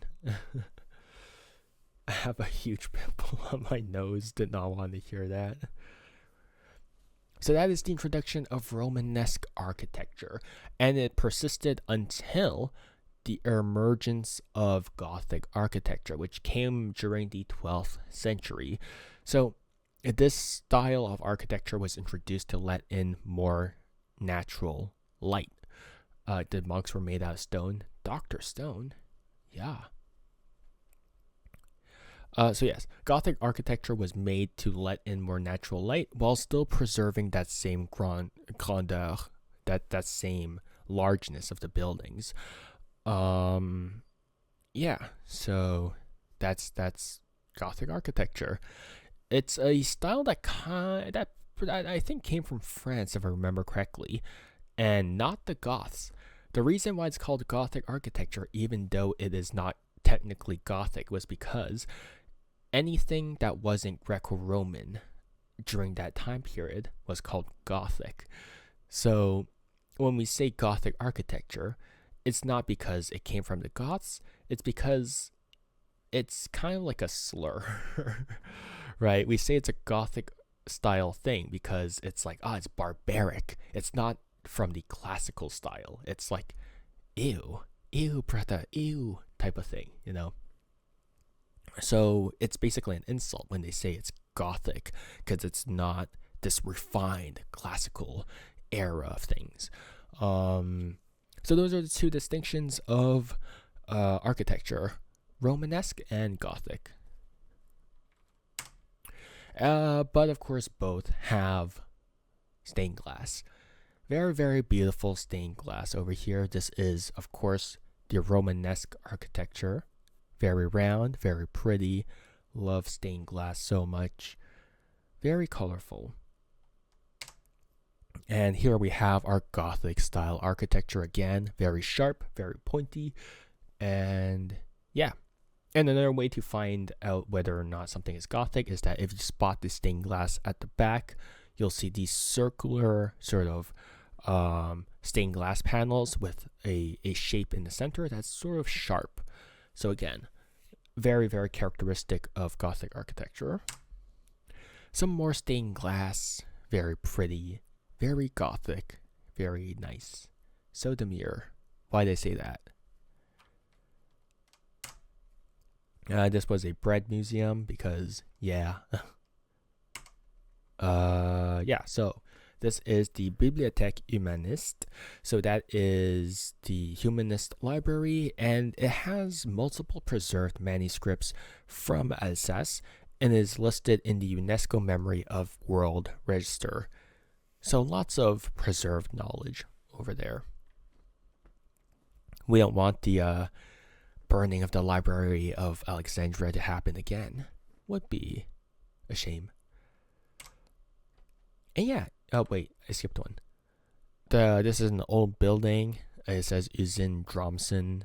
I know it says Usine, which is factory, but it's actually I don't know how to pronounce this, but it's basically an eye clinic. So yeah, for eye diseases, for stuff like that. I don't know why it's called Usine.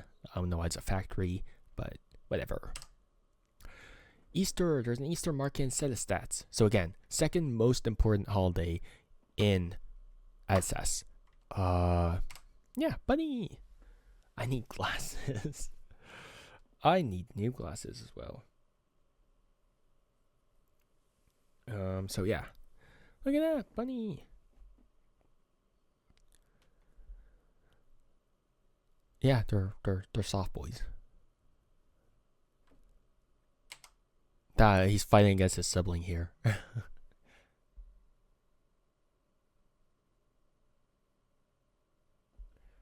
That bunny looks like it has murderous intent. Oh, every bunny has murderous intent.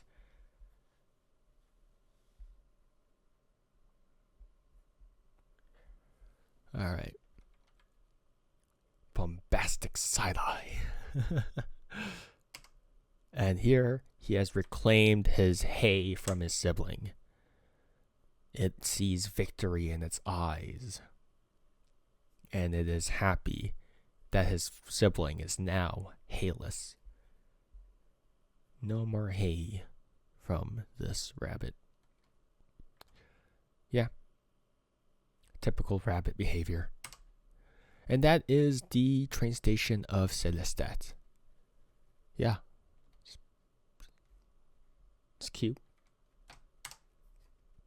Train station. Trains actually aren't that common in North America. But they're actually really convenient because you can go from city to city so easily with trains, but it's just not common in North America at all. Man, sucks. I freaking love trains. Yeah, trains. Trains. We need more trains. Yeah, we need more trains. We definitely need more trains. Public transportation. What's that? Cole, do you have any plans for the summer? Not in particular. Not that I can tell right now. Not that I know of. Public transportation. What's that? I don't know. No North American city has ever heard of good public transport.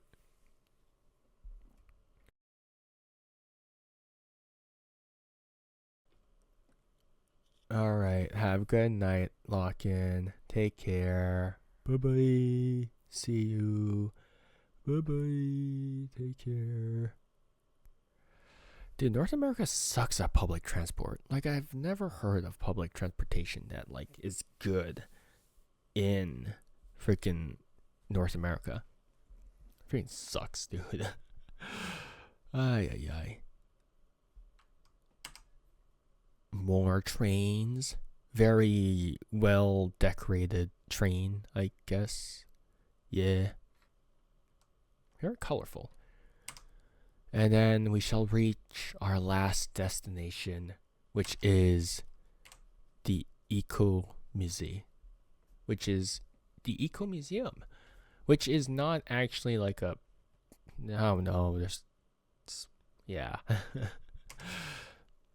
So this is the frame of a half timber house. So how half timber houses are made is actually kind of interesting. So essentially is that you see like the sides of a wall there is filled with like timber and stuff like that. So what they do is that they actually lay the frame flat on the ground first. They build everything, they construct everything. So they construct one side of the wall with all the frames first, and then they hoist it. They pull it upwards.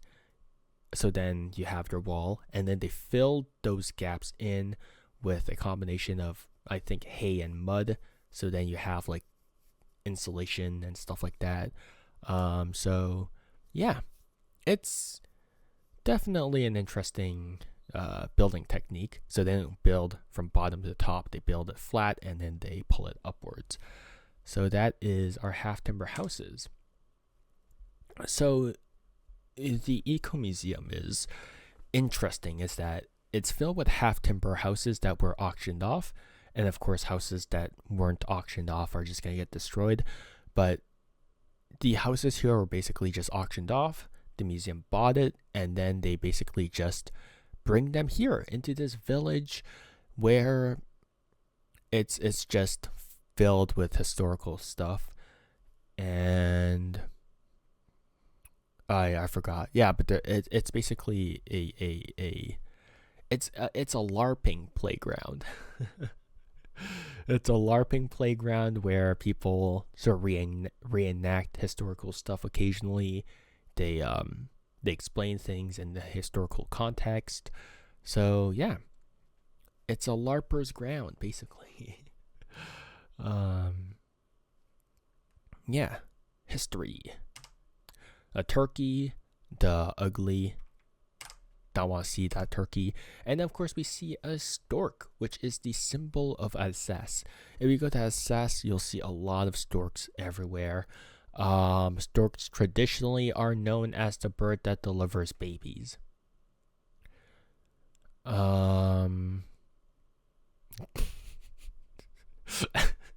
Typo. Which I don't know where the... Actually, this is actually something that I didn't actually bother searching out. Why do storks... legend of where storks deliver babies. Where does that legend even come from?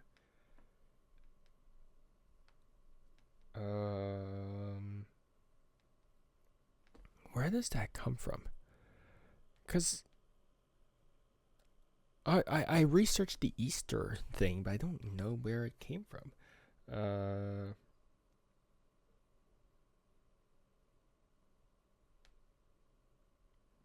I don't know actually. All right, whatever. Let's just. Oh, okay. Oh, it's Hans Christian Andersen. It's you. You did this. But yes, a famous Danish author named Hans Christian Andersen propagated the myth apparently in a story called The Storks, where storks deliver babies to families. But that legend did exist before Hans Christian Andersen, who is also a Fate character. But yeah, you know how Fate goes. So yeah, cows. A defense tower. This is a Japanese skimia kind of flower. I don't know why there's a fly off to the petal of the leaf. Gross. This is a grape hyacinth, which is actually not related to hyacinths. So that's, I mean, they're just pretty. The concept of calling the big Hans Christian Andersen a fake character. Am I wrong though? He is indeed a fake character. But he did exist before Fate. But he is a fake character.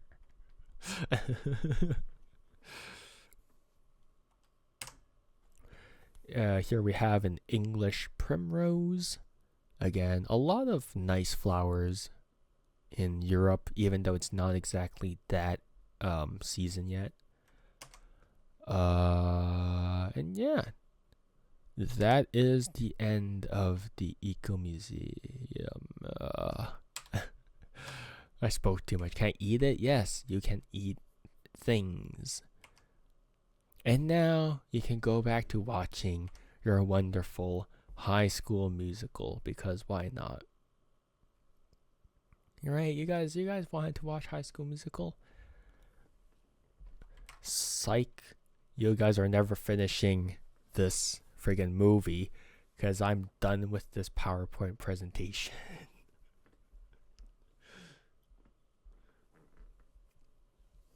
No, okay, that's not. The reason why this bit exists is because as I was flying to France, the person sitting diagonal in front of me was watching High School Musical, and it was a guy who was balding and who was middle-aged.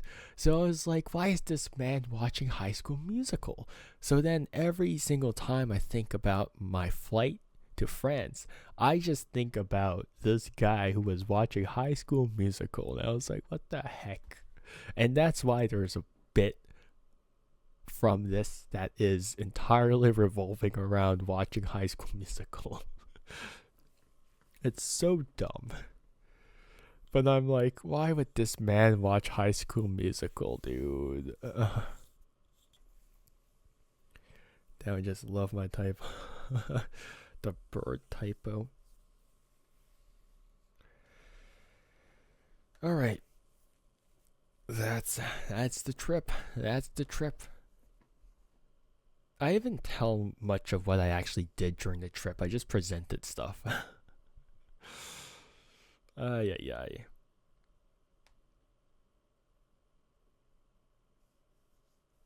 Alright, any clap. Any questions about what I did in Europe actually did? Because I did not present anything. I just presented basic information about this thing. I didn't even try. Help. But yeah, most of the trip was just walking around small towns. Like, there's really nothing else to do in Alsace except walking around places. Like, cause we didn't go to any of the big cities. We didn't go to like Paris. We didn't go to like, I don't know, Toulouse or something like that. Would you move there? Nah, bloody hell, isn't it? Nah, absolutely not.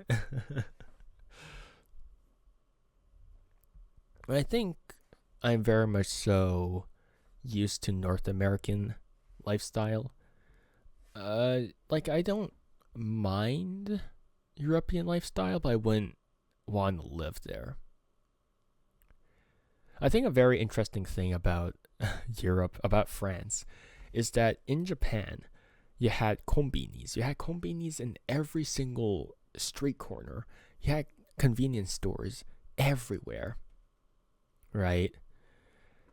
But in France, it's really different because instead of combinis, we have bakeries.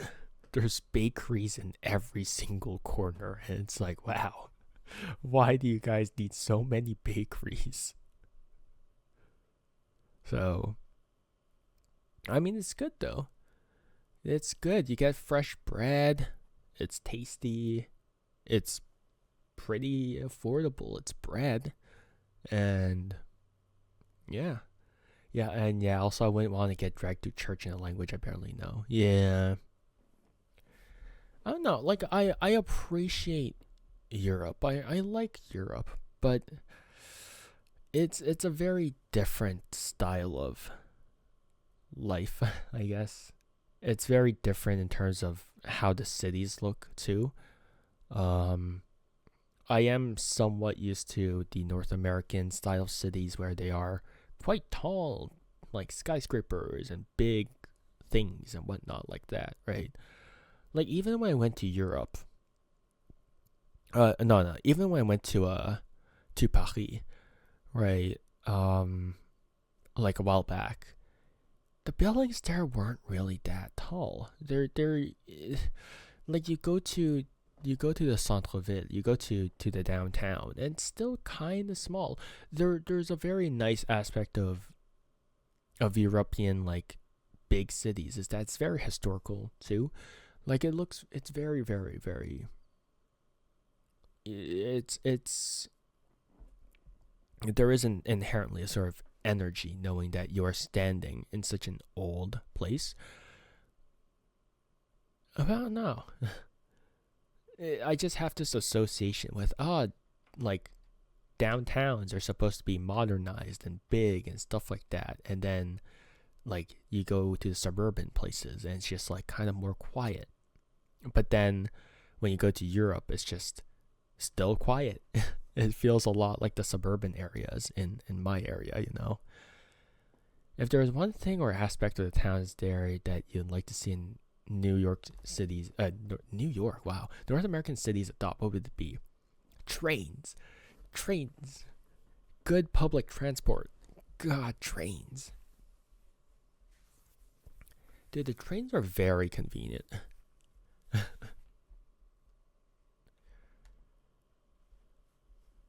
Yeah, because we don't have trains. Like we have one functioning train in my city, but it doesn't really run all that often.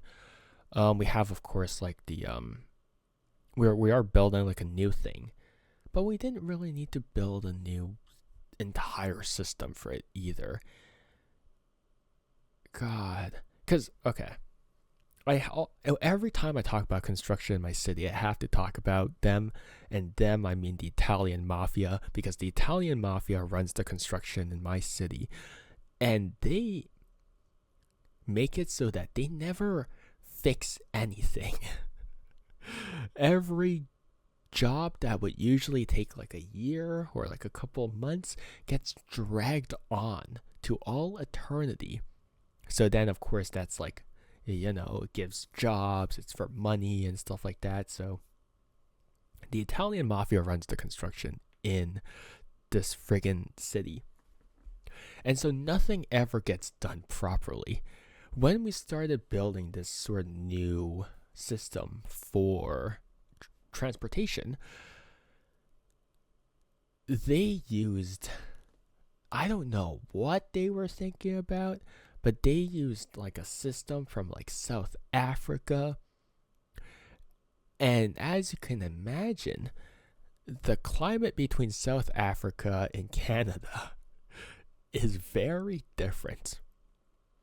So when you think about winter, that thing was not working properly in the winter.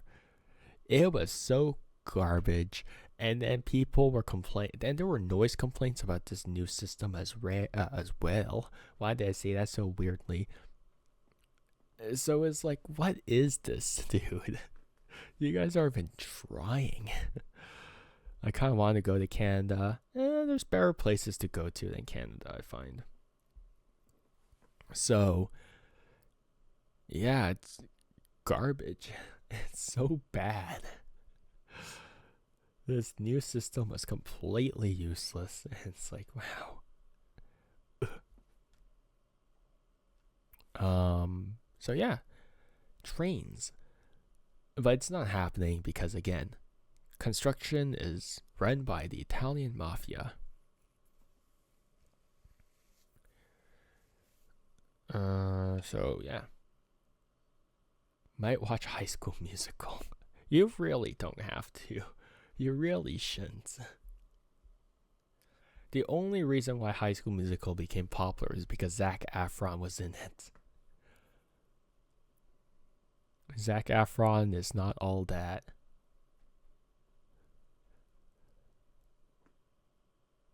All right, that's it for the presentation. I am dehydrated as heck. Yippee.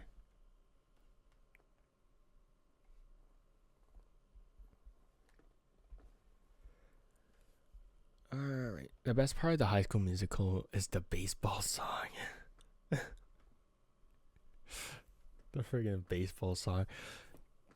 Dude, ever since I started making this presentation, all I got in my YouTube recommendations was High School Musical song, but with actual sounds. So you just got the jankiest. it's all you just see like parody videos of friggin' High School Musical. So it's like yeah, those videos, yeah. I watched Bet on Me but with real sounds once, and then it's popping up in my YouTube music and I can't get rid of it. So sometimes when I listen to music, all I'll hear is the worst freaking Bet on Me parody. It's just like, okay. 6.9 out of 10 presentation. 10 out of 10 presentation. 67 out of 10 presentation. Wowee. I'll take it. That's a passing grade for sure. Alright. Owie, would you go to France? Would you go to the motherland of baguettes? Who here would like to go to the motherland of baguettes?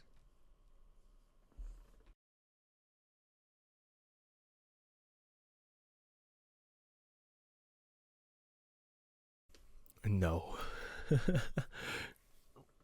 It's significantly less painful to travel there than to like Asia. Because my god. I mean, traveling Japan wasn't bad. Traveling Japan was 14 hours? Vlog. Visiting the country that colonized us. Don't want to get kidnapped into going to church. Oh, it won't happen to you. Mostly.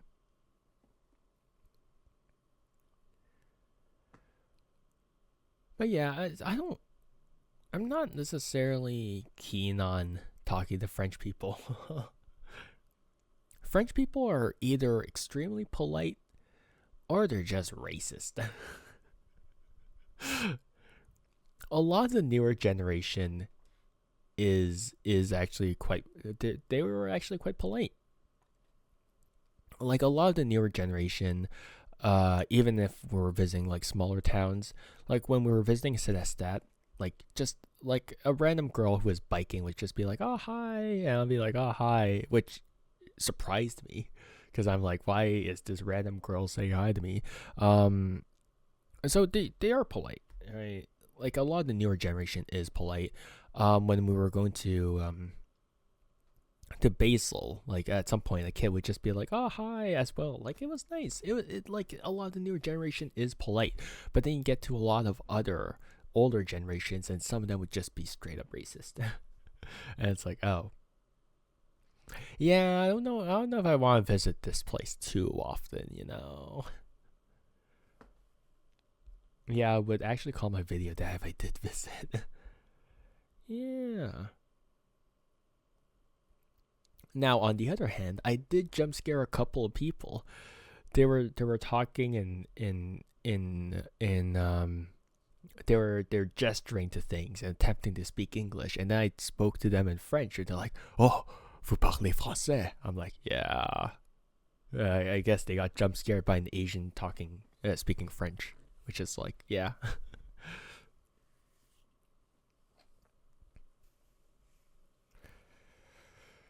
That's my French. That's my France experience. Yeah, I'm an Asian man stunned by person by speaking flawless French. Dude, those videos always crack me up. Cause like sometimes the person talking like Mandarin or whatever doesn't pronounce things all that well. Like you still hear like a pretty heavy accent, and you're like, oh, yeah, I guess. Like I have an accent when I'm speaking Cantonese, right? Like when I'm speaking to like Hong Kong people, they can tell. They're like, it's a foreigner, you know? Like, like the because like you might not think that you have like you can always speak the language, but there will always be like sort of tones from the way that you speak that just give it away that you're from a different place, you know? It's yeah. When you're literally a citizen, I'm not a citizen. I'm not a Hong Kong citizen.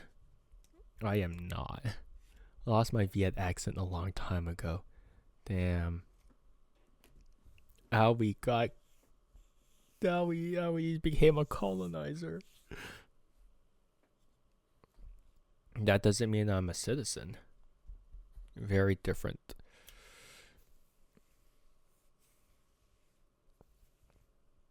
The Americans got to me, man. We gotta put Owie down. Whitewashed pensive emoji. Ay ay ay.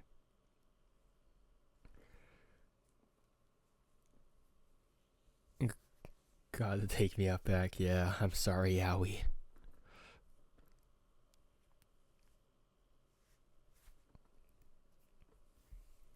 We gotta take you out of the country at some point, Owie. We gotta find a way for Owie to escape the U.S. The accent does peek through when I'm really bad, though. For Viet, I am really bad at trying to do accents. Like if you ask me to do like a stereotypical Asian accent, I can't do it. Yeah, the Viet accent kind of peeks through. Damn. We don't gotta put Owie down. Owie's still Viet enough to have an accent. When my nasal cavity is congested, my accent really stands out.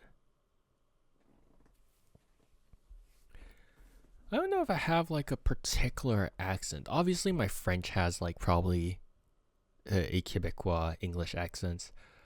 I imagine my Cantonese has like an English accent slightly, but my English is like Canadian, eh? Like, there's really not much of it that's like, uh, you know, sort of the whatever, you know. There's nothing about my English that really stands out if I'm talking, right? Like I don't know you'd be able to tell if I was like Quebecois or like if I spoke another language just based off my English alone. Can you tell where I'm from just from the base just from can you tell where I'm from just based off how I pronounce things? Um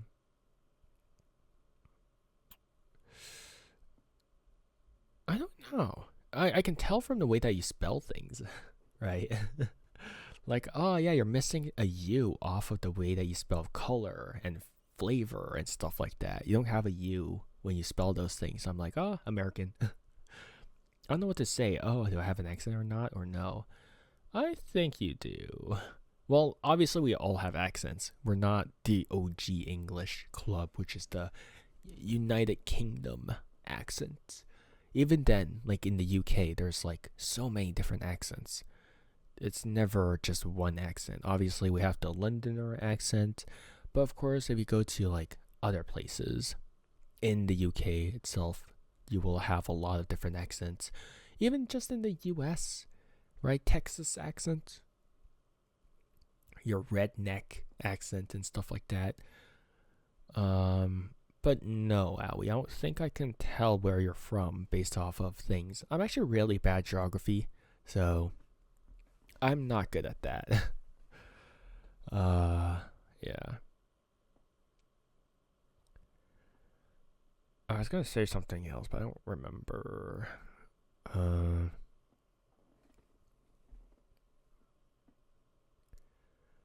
Oh, I mean, yeah, you can definitely tell from my language, from the way, from my um, from my choice of words that I am not from the U.S. Right, supper. I write color and flavor with a U. Aaron earned and Aaron earned. Park your car in Harvard Yard. I assume that's supposed to be a tongue twister, but I'm not gonna attempt it because then I'm just gonna bite my tongue or something.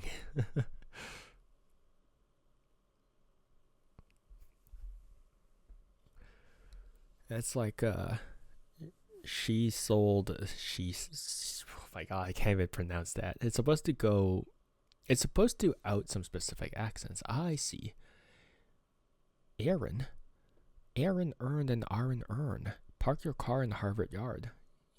The first one is for Baltimore accent. Ah. I don't know what a Baltimore accent sounds like. Like I said, I'm really bad at accents. I'm really bad at linguistics. My aunt and my sister are the ones who are good at linguistics. Like, like they can learn languages a lot easier. Me, I struggle with learning languages. It's very difficult to learn a language for me, especially if I don't constantly use it. Like if I'm talking like if I'm speaking English, like even when I'm speaking English, I butcher some words. Yeah. Ooh, linguistics. Don't ever ask me to learn anything new because I'm gonna screw it up.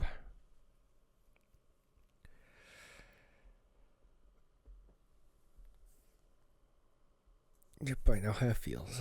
Oh boy. Yep. I mean, languages are all mainly rooted in just practice, daily use, right? It's very difficult to pick up something that you don't use every day. It's like that for every single hobby, for every single skill. Too whitewash for this cavemanese. I don't know what I'm even saying. Unga boonga.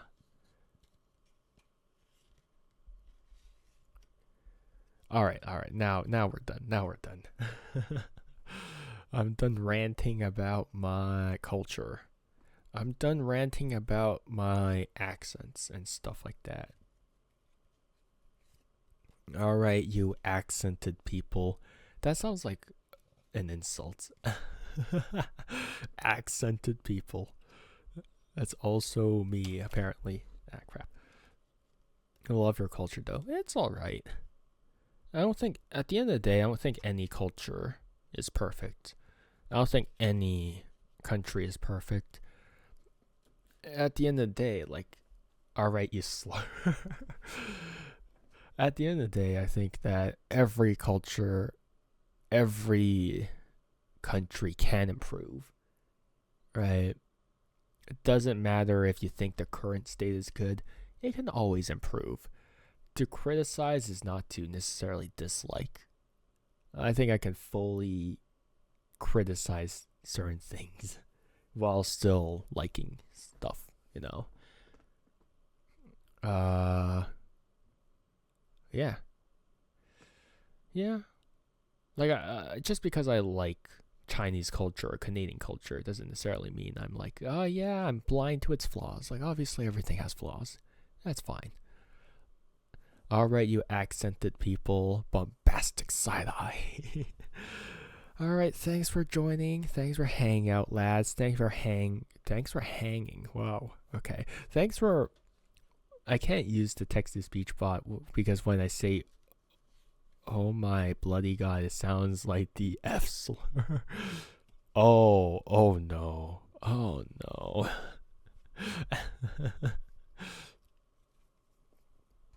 All right, we're gonna. It sounds like F slur, derogatory, probably. I don't know.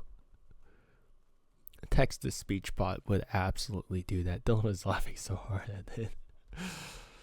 Ay, ay, ay, dude. All right. We're gonna close up. We're gonna close up accented people. This is you guys now. You guys will be the accented people. I'm gonna get canceled for this, bro. I'm an accented people too. I definitely have an accent when I talk. Accented? Now it sounds like I'm saying axe-scented people. You guys don't wear Axe. I hope you guys don't. Axe is smelly. Don't wear Axe. Or Old Spice. Both of those stink. Except if you're an anime convention. If you're an anime convention, Axe and Old Spice will always be better than no deodorant at all. Yeah, I'm not going to an anime convention anytime soon. Alright, lads. Take care. Bye-bye. See you. Take care. We shall be accented together. Thank you for joining. Bye-bye. See you. Don't be accented, but be accented. Be cultured. Bye-bye. Take care. See you. See you on Wednesday. Bye.